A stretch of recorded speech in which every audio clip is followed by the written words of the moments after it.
கூட்டத்தை பார்க்காதீங்க, கூட்டம் வரும், எல்லாருக்கும் வரும். நயன்தாரா சேலத்துல ஒரு நகை கிடக்க திறக்க வந்ததுக்கு 60,000 பேர் கூடா. அதே நேரம் பக்கத்துல வெறும் 40 பேர் விவசாயி போராடிட்டு இருந்தாங்க. 40 பேர் கேளுங்க, யாராவது இல்ல இருந்து காட்சி இருக்கு. 40 பேர். என் பங்காளி வடிவேலுக்கு வராத கூட்டமா? இல்ல ஐயா விஜயகாந்துக்கு வராத கூட்டமா? கூட்டம் முதல் நாள் முதல் காட்சி பார்க்க வர்ற கூட்டம். அந்த படம் நல்லா இருந்தா அடுத்த காட்சியில அதே கூட்டம் இருக்கும். ரொம்ப நல்லா இருந்தா அடுத்த காட்சியில அதுக்கு அடுத்த காட்சியில அதே கூட்டம் இருக்கும். இல்லைன்னா அடுத்த காலத்துல திரையரங்கு ஈயாடிடும். நீங்க என்ன எடுத்து வைக்கிறீங்கிறத பொறுத்து தான். அது இப்ப நான் பேசுறத நீங்க போய் பாருங்க. எத்தனை கோடி பேர் பார்க்கல. இப்ப கோயம்பேட்டுல கோயம்புத்தூர்ல நான் பேசுனத 2 கோடி பேர் பார்த்திருக்காங்க.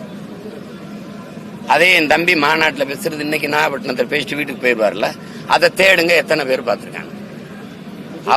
அவரை பார்க்க கூடுவான், அவர் பேசுறத கேட்க கூட மாட்டான், என்னைய பார்க்க கூட மாட்டான். இந்த மகன் என்ன பேசுறான்னு கேட்க கூடுவான். ரெண்டுக்கு நிறைய வேறுபாடு இருக்கு.